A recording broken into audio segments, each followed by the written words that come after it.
Bismillahirrahmanirrahim. Assalamualaikum warahmatullahi wabarakatuh.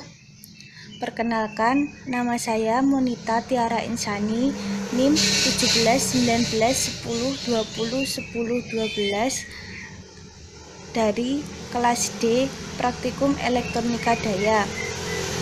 Kali ini saya akan mensimulasikan tentang bab 4, yaitu kontrol starting dan kecepatan motor.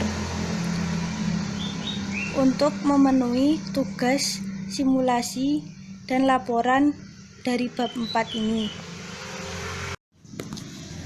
Baik, di sini tujuan dari praktikum bab 3 ini yaitu yang pertama, memahami tipe dan karakteristik motor, mempelajari rangkaian kontrol kecepatan motor, dan yang terakhir menampilkan rangkaian kontrol starting dan kecepatan dengan triad.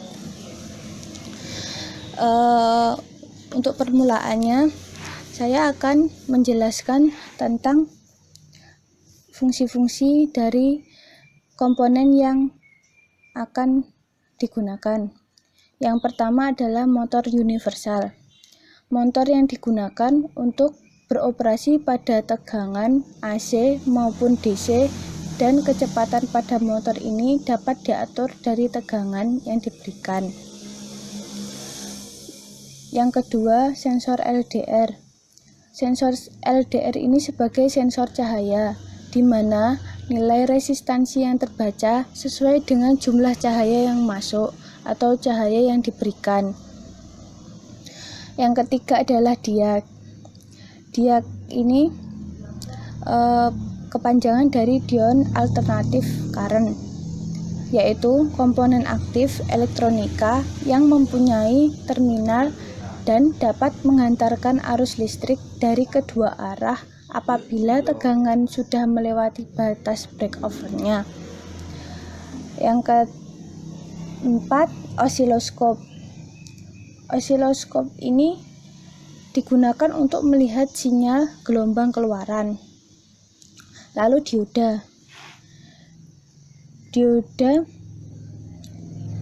digunakan untuk menghantarkan arus listrik ke satu arah, namun menghambat arus listrik dari arah sebaliknya.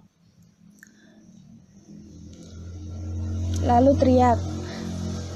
Triad atau triode alternatif current yang memiliki 3 terminal yang berfungsi sebagai pengendali arus listrik. Lalu terdapat kapasitor dan resistor. Resistor sebagai hambatan dan kapasitor digunakan untuk memperhalus jalannya dari motor. Sekarang saya akan menjelaskan dari rangkaian ini. Yang pertama, motor ini adalah motor universal. Rangkaian kontrol fase triad digunakan untuk mengontrol kecepatan motor universal. Rangkaian tersebut adalah rangkaian kontrol kecepatan dengan kompensasi starting untuk motor satu fase. Rangkaian kompensasi starting terdiri dari resistor 3, 4, dan 5, kapasitor 5, diode 2, di sini diode kedua, diode ke-6, dan penyearah jembatan dioda 1 dan dioda 4 ini. Dioda 1, dioda 2, dioda 3, dan dioda 4. Ketika daya diberikan, tegangan awal kapasitor pada C1, C2, dan C3 ini adalah 0, sehingga diag 1 off. R5 memperoleh tegangan melalui R3, D1, dan D4. Tegangan pada R5 ini memicu diag 1 dan triad untuk menghantar.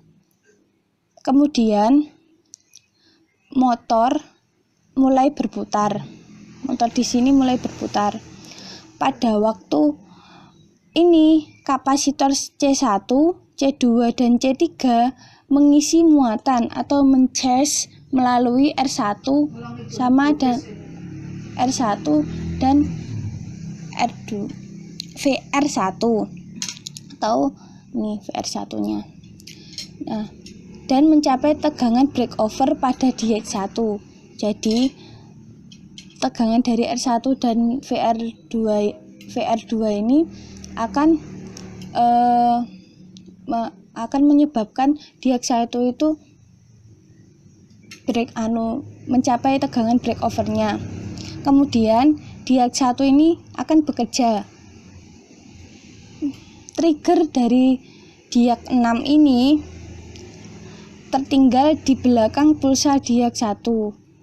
Pada saat ini tegangan pada R5 akan menurun.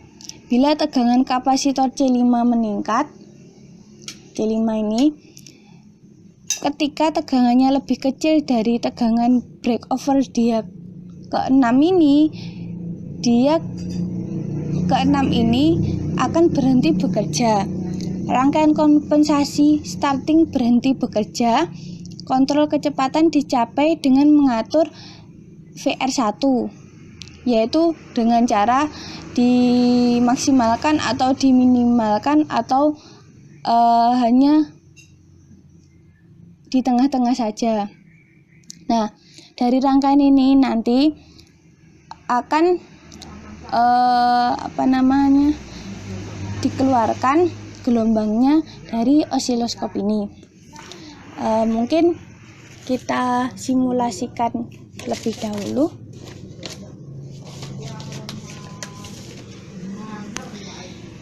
Kita simulasikan.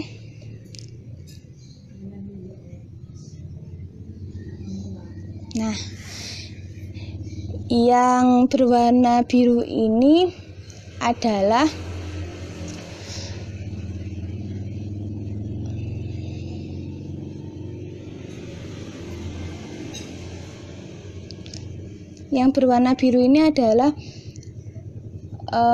gelombang dari keluaran triak, dan yang kuning ini adalah hasil keluaran dari R5. Jadi yang ini itu triak dan yang ini yang kuning adalah diode. Sekian dari simulasi dari saya. Apabila ada kurang lebihnya saya mohon maaf. Wassalamualaikum warahmatullahi wabarakatuh.